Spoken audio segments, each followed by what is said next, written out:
ഇത് സക്കാത്തിൻ്റെ ഒരു സിമ്പിളായിട്ട് ഇങ്ങനെ അല്ലേ, നല്ല മനോഹരമായിട്ടുണ്ട്. മാഷാ അല്ലാ. ഇതെന്താ ഇത് നമ്മൾ സക്കാത്തിൻ്റെ കാൽക്കുലേറ്റർ ആണ്. മൊത്തത്തിൽ നമ്മൾ സക്കാത്ത് നമുക്ക് എങ്ങനെ എത്ര ഉണ്ട് എൽറ്റി നമുക്ക് മനസ്സിലാവും ഇതിലൂടെ.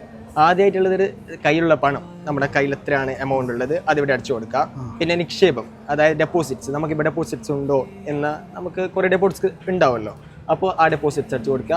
പിന്നെ മറ്റ് സാമ്പത്തികൾ, ഇപ്പം നമുക്ക് കുറേ ബിൽഡിങ്സും മറ്റുള്ള ഉണ്ടാവുമല്ലോ, അപ്പോൾ അതൊന്ന് അടിച്ചു കൊടുത്ത് പിന്നെ നമുക്ക് കടങ്ങളും അതുപോലെ തന്നെ വേറെ ഡിബറ്റ്സ് ഒക്കെ ഉണ്ടെങ്കിൽ ഇവിടെ അടിച്ചു കൊടുക്കുക. അതിന്റെ കൺക്ലൂഷനായിട്ട് നമുക്ക് എത്രയാണ് നമ്മുടെ സക്കാത്ത് എന്നുള്ളത് നമുക്ക് ഇവിടെ കാണാൻ വേണ്ടി സാധിക്കും. ഇതിപ്പോ ക്യാഷിന്റെ അല്ലേ? ഓക്കെ, ക്യാഷിന്റെ ഇപ്പൊ ഉദാഹരണമായിട്ട് ഇപ്പോ ഈ പൈസന്റെ സക്കാത്ത് വരുന്നത് 6250 രൂപ ആണല്ലേ?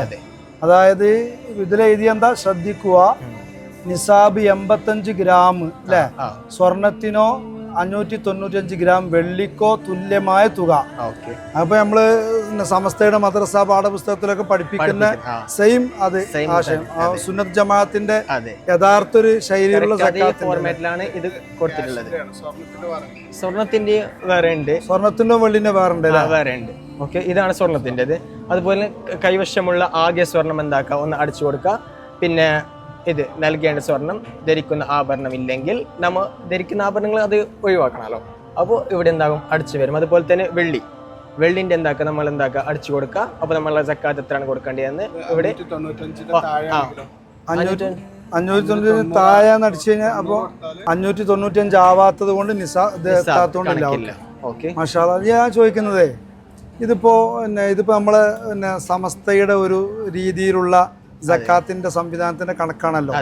ഇപ്പൊ ഞാൻ ചോദിക്കണത്, ഇതിപ്പോ നിങ്ങളിപ്പോ വെച്ച എക്സിബിഷനിൽ വെച്ച ഈ ഒരു സംവിധാനത്തില് ഇത് സാധാ നമ്മൾ ഗൂഗിളിൽ സെർച്ച് ചെയ്യും പോലെ മറ്റുള്ള ഏതെങ്കിലും ഒരാൾ വന്നിട്ട് ഇവിടെ മറ്റു ഏതെങ്കിലും പിന്നെ മെയിൽ ID-കൾ അടിച്ചു കൊടുത്താല് അവര് കൊടുത്ത കണക്ക് ഇതിൽ കിട്ടുമോ? അവരുടെ കണക്ക് കിട്ടും, പക്ഷേ അവരുണ്ടാവും. ഇപ്പൊ ഗൂഗിളിൽ കുറെ ഉണ്ടാവും, പക്ഷെ അങ്ങനെ കാണിച്ചു തരാൻ പറ്റുമോ? ഇത് അതേ ടൈപ്പിലുള്ള സാധനം മറ്റൊന്ന്. അത് ശരി. അപ്പൊ ഇതില് നമ്മളുടേതല്ലാത്തതും വേണമെങ്കിൽ സെർച്ച് ചെയ്താൽ കാണാൻ പറ്റും. പക്ഷെ അതിന് ഇടയിൽ നിന്ന് യഥാർത്ഥമായ ഒരു രീതി സമസ്ത പ്രൊവൈഡ് ചെയ്യുന്ന ഒരു കണക്ക് ജനങ്ങളിലേക്ക് എത്തിക്കുക എന്നുള്ള ലക്ഷ്യത്തിൽ ഉണ്ടാക്കിയതാണ് അല്ലേ? മാഷാ അല്ലാ. ഞാൻ പറയാൻ കാരണം പിന്നെ എനിക്കൊരു നേരത്തെ ഞാൻ നോക്കിയപ്പോ അങ്ങനെ അടിച്ചു നോക്കിയപ്പോ വേറെ ചില സൈറ്റുകളൊക്കെ ഇതിൽ വന്നു. കുറെ സൈറ്റുകൾ ഉണ്ട്, ഏതും വരും അല്ലേ? സാധാ ഗൂഗിൾ പോലെയാണ്. പക്ഷെ അതിനിടയിൽ നിന്ന് നമ്മളുടെ ഒരു യഥാർത്ഥ സക്കാത്തിന്റെ കണക്ക് ജനങ്ങളിലേക്ക് എത്തിക്കും. മാഷാ അല്ലാ. നല്ല പദ്ധതി.